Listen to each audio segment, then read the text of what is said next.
नमस्कार। एक बार फिर आप सभी का स्वागत है स्मार्ट एसपी बाई 2 में।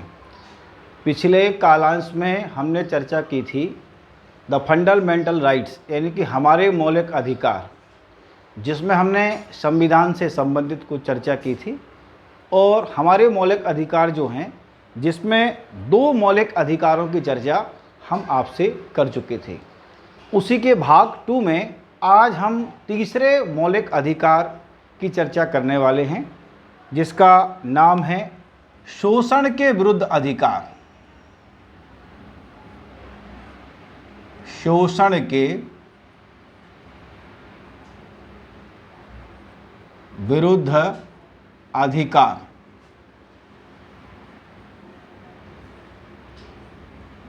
जी हाँ, शोषण के विरुद्ध जो अधिकार है वह आज हम इसमें तीसरा भाग पढ़ने वाले हैं।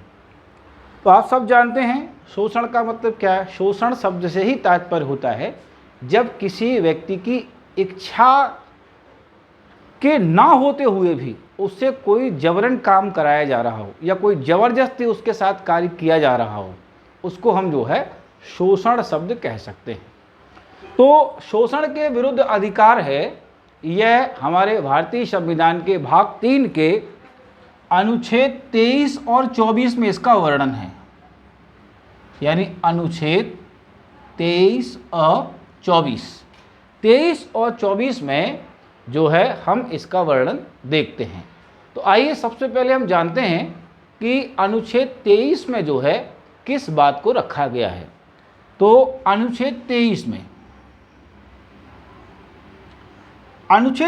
में बताया गया है कि किसी भी तरह का मानव व्यापार नहीं हो सकता है, यानी कभी मानव को जो है नहीं बेचा जा सकता, यानी मानव को आप बेच नहीं सकते हैं। तो पहली जो इसमें इंपॉर्टेंट बात आई है वह है मानव व्यापार नहीं हो सकता है। इस पर जो है शासन का कड़ा प्रतिबंध है। दूसरी इसमें बात आती है बंधुआ मजदूरी।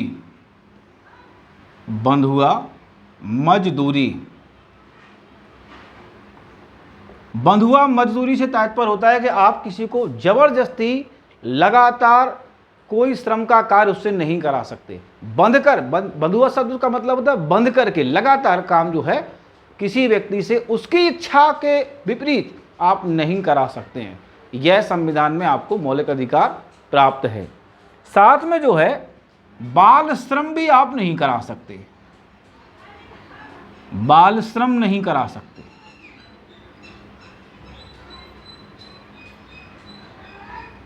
कोई भी बालक हैं जिनकी उम्र 14 वर्ष से कम है, उनसे आप कोई ऐसा पारिश्रमिक वाला काम जो है नहीं करा सकते हैं। यह भी जो है उन्हें एक मौलिक अधिकार प्राप्त होता है।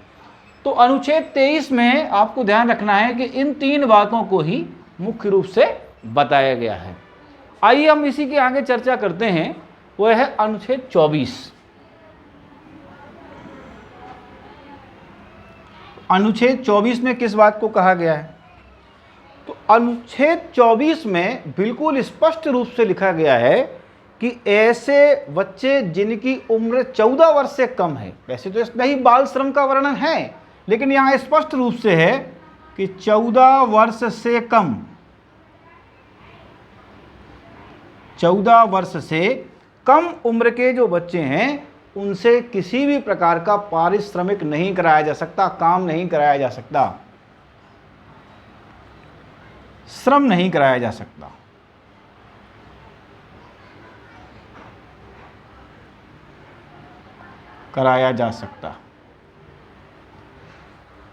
तो इसमें एक बात आती है, तो क्या 14 साल के बच्चों को किसी प्रकार का काम नहीं कराना चाहिए? ऐसा नहीं है। ये केवल उनके लिए राइट्स है। ऐसा राइट है जिसमें यदि उनके इच्छा के विपरीत काम कराया जा रहा हो तब उनको यह अधिकार प्राप्त होता है। लेकिन श्रम को भी बच्चों को सिखाना आवश्यक है।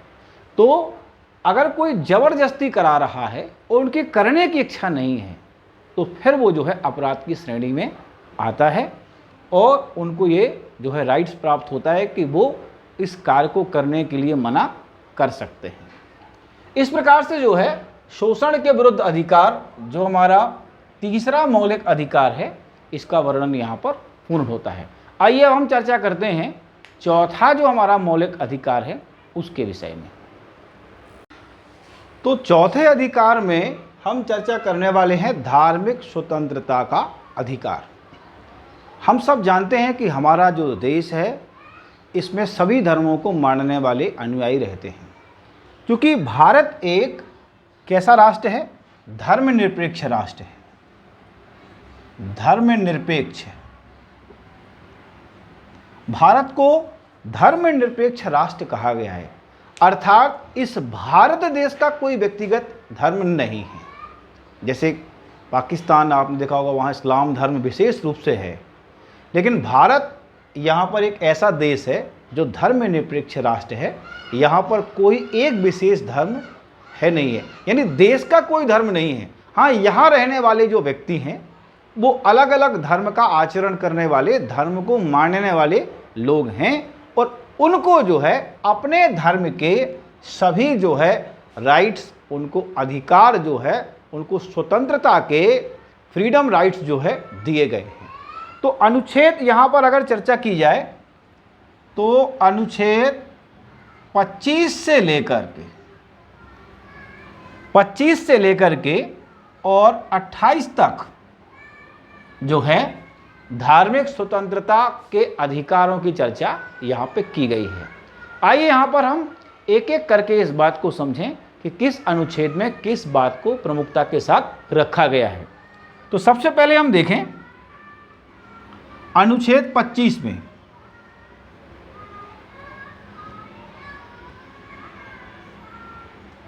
अनुच्छेद 25 में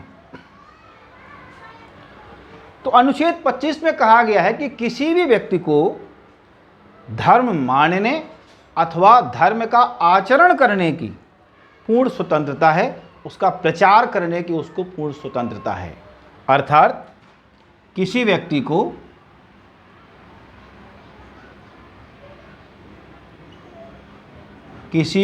को धर्म को मानने,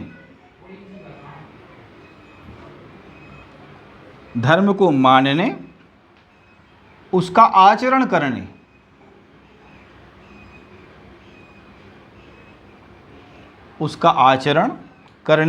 व उसका प्रचार करने।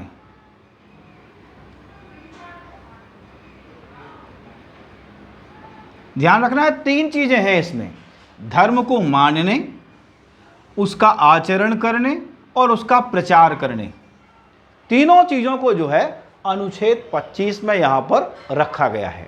यहाँ पे बहुत सारे छोटे छोटे क्वेश्चन भी आपको इसमें से ध्यान रखना है कि अनुच्छेद 25 में धर्म स्वतंत्रता से संबंधित किन बातों को कहा गया है, तो आप उसको बता सकते हैं। धर्म को मानने, धर्म का आचरण करने और उसका प्रचार प्रसार करने की स्वतंत्रता जो है व्यक्ति को होती है। दूसरा जो है इसमें चले हम अनुच्छेद 26 में।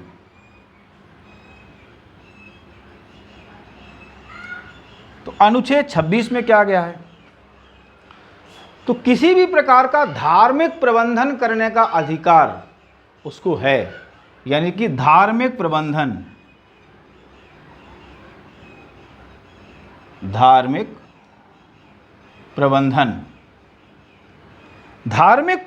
करने का अधिकार व्यक्ति को होता है। आपने देखा होगा कि कई सारे कथा पंडालों में एक ही व्यक्ति जो है पूरी कथा को जो है करवाता है। इसी प्रकार से अनेक आयोजन, अनेक धर्मों के आयोजन एक एक व्यक्ति जो है अकेले ही उन सारे आयोजनों का खर्चा उठाता है, क्योंकि उसके पास वो राइट्स है, उसके पास वो अधिकार है। यानी धार्मिक प्रबंधन का जो अधिकार है वह भी जो है किसी ना किसी व्यक्ति के पास रहता है। तीसरा जो है अनुच्छेद 27 में क्या कहा गया है? तो अनुच्छेद 27 में कहा गया है कि धार्मिक कार्यों को संपोषित करने की छूट। तो जो धार्मिक कार्य हैं, धार्मिक कार्यों को संपोषित करने की छूट। संपोषित शब्द से तात्पर्य वित्त से है। कोई भी धार्मिक कार्यक्रम का आयोजन होता है, उस आयोजन में व्यक्ति, कोई भी व्यक्ति जो है जिस धर्म के प्रति अपना श्रद्धा रखता है, उसमें अधिक से अधिक जो है पैसे को दे सकता है, पैसा डोनेट कर सकता है, दान कर सकता है। इसके लिए शासन जो है उसके टैक्स में विशेष प्रकार की छूट भी करता है, यानी टैक्स फ्री वह जो है हो सकता है यदि वह जो है धार्मिक कार्यों में जो है पैसे को बहुत ज़्यादा मात्रा में लगाता है। तो ये भी बात ध्यान में रखना है। चौथा जो है अनुच्छेद 28 में क्या कहा गया है? तो अनुच्छेद 28 में, तो अनुच्छेद 28 में कहा गया कि किसी भी प्रकार की धार्मिक उपासना, यानी धर्म से संबंधित कोई उपासना है, उस उपासना में उपस्थित होने की उसकी पूरी स्वतंत्रता है। यानी कि धार्मिक उपासना, धार्मिक उपासना उसमें उपस्थित भी हो सकता है। देखा होगा आपने, जो कई सारे अल्पसंख्यक जो है निजी तौर पर जो है छोटे छोटे स्कूल चलाते हैं, कई सारे जो है सभाएं का आयोजन करते हैं। उन सभाओं में विशेष धर्म के लोग जो है उन सभाओं में अपने धर्म के प्रति, सुनने के प्रति श्रद्धापूर्वक जाते भी हैं। क्यों? क्योंकि धार्मिक उपासना करने का उनके पास अधिकार है। कई सारे धर्म में आपने देखा होगा, हिंदू धर्म में, मुस्लिम धर्म में लोग हिंदू जो होते हुए मंदिर जाते हैं, भगवान की वहाँ बैठ कर के उपासना करते हैं, मस्जिद जाते हैं। ईसाई जो है चर्च में जाते हैं, वहाँ पे उपासना करते हैं। तो ये उनको फ्रीडम राइट्स दिए गए हैं, क्योंकि वो किसी भी मंदिर में जा कर के, किसी भी स्थान धार्मिक गतिविधियों में सम्मिलित होकर के वहाँ पर धार्मिक उपासना का कार्य कर सकते हैं। किसी भी धार्मिक सभा में पहुँच सकते हैं। धार्मिक सभाओं का यदि आयोजन है तो उस धार्मिक सभाओं में जो है वह सम्मिलित हो सकते हैं, जा सकते हैं, ये राइट्स उनको मिलता है। तो इस प्रकार से जो है धार्मिक स्वतंत्रता का अधिकार, आप सब लोगों ने पढ़ा ही होगा कि हमारे देश में अनेक धर्म को मानने वाले लोग हैं, तो उनको अपने धर्म का धर्माचरण, उसका प्रचार प्रसार और उसको वित्त पोषित करने का पूरा अधिकार रहता है। तो इस प्रकार से जो है हमारा ये चौथा जो है धार्मिक स्वतंत्रता का अधिकार यहाँ से हो जाता है। आइए अब हम चलते हैं अपने 5वें अधिकार की ओर। जी, 5वां हमारा जो अधिकार है वह आता है संस्कृति एवं शिक्षा का अधिकार। तो संस्कृति एवं शिक्षा का अधिकार जो है यह, इसका वर्णन अनुच्छेद 29 व 30 में किया गया है। इस बात का ध्यान रखना है। तो संस्कृति एवं शिक्षा का अधिकार का वर्णन किस अनुच्छेद में है? तो अनुच्छेद 29 और 30 में जो है इसका वर्णन मिलता है। इसके बाद में यह जो अधिकार है संस्कृति एवं शिक्षा का अधिकार जो है, यह अधिकार केवल भारत में निवासित अल्पसंख्यकों के लिए है। ध्यान रखना है, केवल अल्पसंख्यक के लिए ही संस्कृति एवं शिक्षा का अधिकार प्राप्त है। तो अल्पसंख्यक में जैसे आपने देखा होगा जैन, ईसाई, इस प्रकार से अनेक जो है अल्पसंख्यक भारत में निवास करते हैं। इन अल्पसंख्यकों को संस्कृति एवं शिक्षा का अधिकार जो है अनुच्छेद 29 व 30 में दिया गया है। तो आइए हम जान लेते हैं कि अनुच्छेद 29 में अल्पसंख्यकों को कौन कौन से अधिकार प्राप्त हैं। तो अनुच्छेद 29 कहता है कि अल्पसंख्यकों के जो हित हैं, जितने भी प्रकार से उनके हित हो सकते हैं, उनके हितों का संरक्षण जो है अनुच्छेद 29 में इसकी बात कही गई है। यानी कि अल्पसंख्यकों के हित, संख्यकों के हितों का संरक्षण,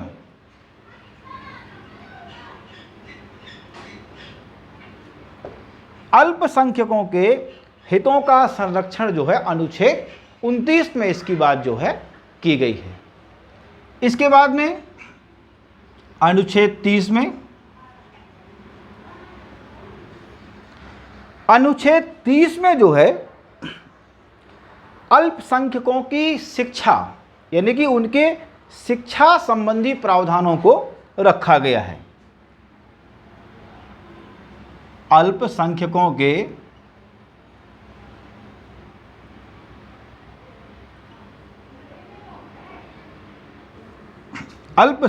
के शिक्षा संबंधी प्रावधानों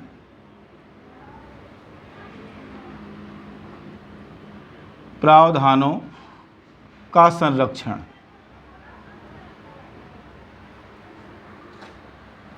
आपने देखा होगा इसमें जो है वह पृथक से विद्यालय खोल करके अपने धर्म एवं संस्कृति की शिक्षा अलग से दे सकते हैं।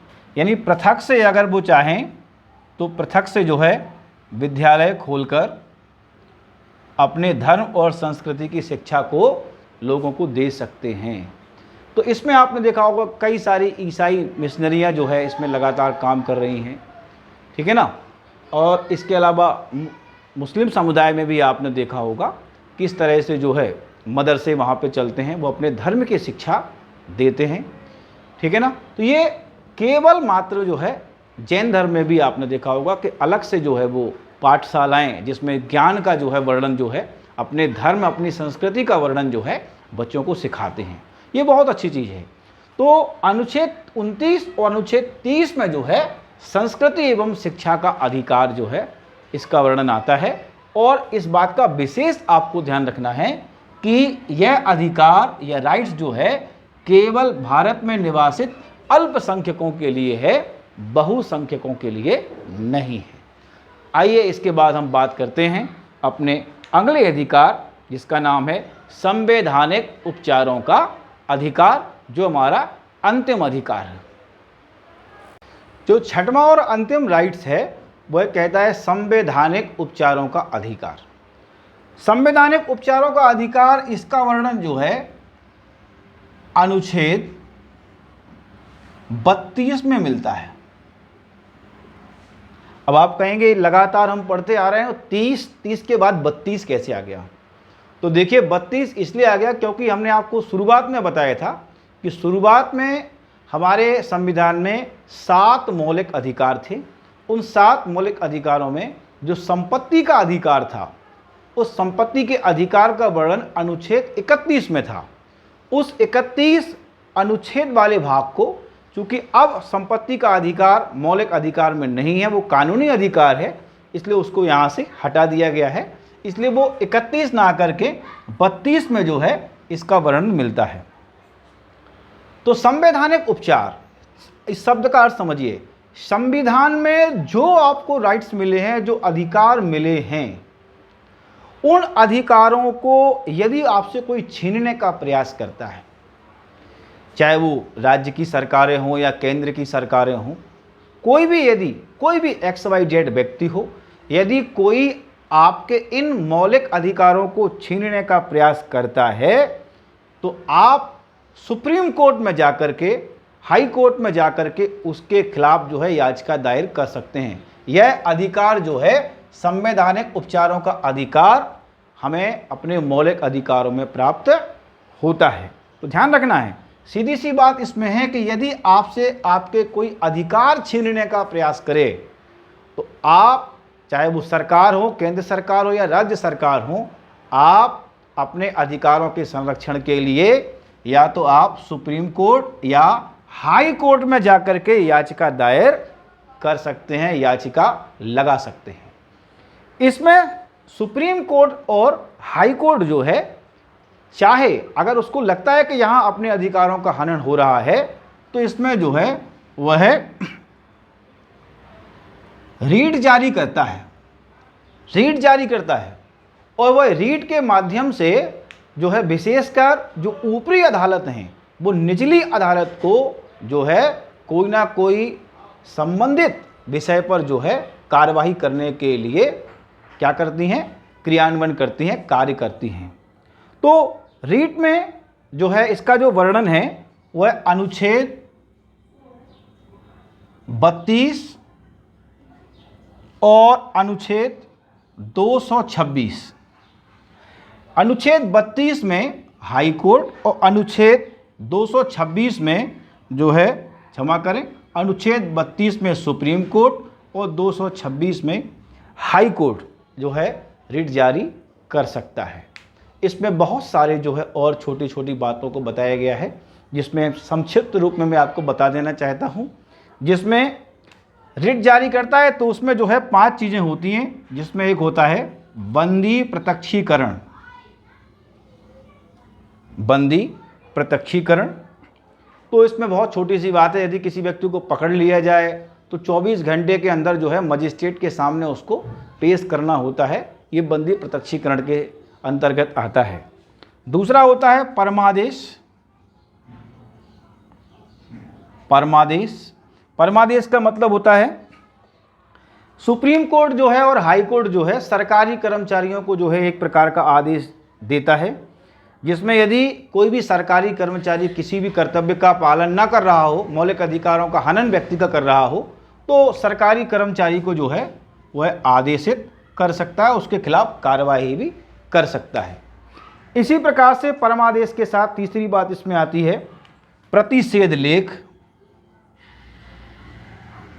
प्रतिषेध लेख, इसमें भी जो है ऊपरी न्यायालय निचले न्यायालय को जो है किसी न किसी प्रकार से कोई भी चीज़ के लिए आदेश जारी कर सकता है। विशेषतः आपने देखा होगा कि जो सुप्रीम कोर्ट है वो हाई कोर्ट के लिए जो है आदेशित कर सकता है।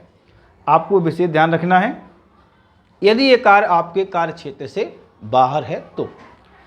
फिर इसमें आता है उत्प्रेषण। उत्प्रेषण उत्प्रेषण में भी बात वही आती है कि जो ऊपरी न्यायालय है वो निचले न्यायालय को जो है आदेश जारी करता है।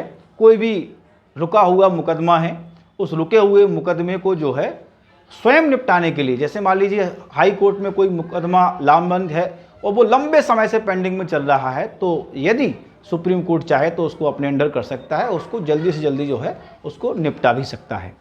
और अधिकार प्रक्षलेख।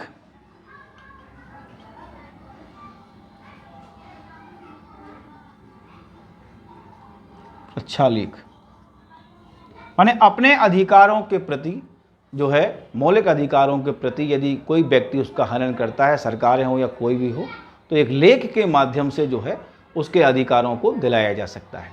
इस प्रकार से जो है हमने जो है संवैधानिक उपचारों पे यहाँ पर संक्षिप्त में बात रखी। बाकी यहाँ पर जो रिट है जारी होती है, इस पे विषय में भी आप विस्तार पूर्वक जो है पढ़ सकते हैं। संक्षिप्त में मैंने इस बात को रखा। इस प्रकार से भारतीय संविधान के भाग 3 में जो मौलिक अधिकारों का वर्णन है, उन मौलिक अधिकारों का वर्णन हमने आपके समक्ष रखा। भाग ये हमारा 2 है। पहला भाग आपने अगर नहीं देखा है तो उसको ज़रूर देखिए, क्योंकि वहाँ से ही शुरुआत होती है और यहाँ पे इसका जो है समापन हो रहा है। यदि आपको ये वीडियो बहुत अच्छा लगा हो, बहुत अच्छा तो नहीं कह सकता मैं, लेकिन अच्छा भी अगर लगा हो आपको, तो निश्चित रूप से आप कमेंट्स करें। और यदि कोई त्रुटि भी हुई हो तो उस त्रुटि को भी जो है आप विशेष सर्वज्ञ होने के नाते जो है उस त्रुटि को भी इंकित करें, ताकि मैं उसको सुधार कर सकूं। साथ में मैं आपसे विशेष आग्रह करूंगा कि आपका अपार स्नेह प्रेम मुझे चाहिए, इसलिए इस चैनल को सब्सक्राइब अवश्य करें, बेल आइकन का बटन दबाएं, ताकि आपके एक सब्सक्राइब से, आपके एक लाइक से मेरा मनोबल दिन रात बढ़े और मैं निरंतर जो है यूट्यूब के इस प्लेटफॉर्म पर कार्य करने के लिए प्रेरित हूँ। धन्यवाद। जय हिंद, जय भारत।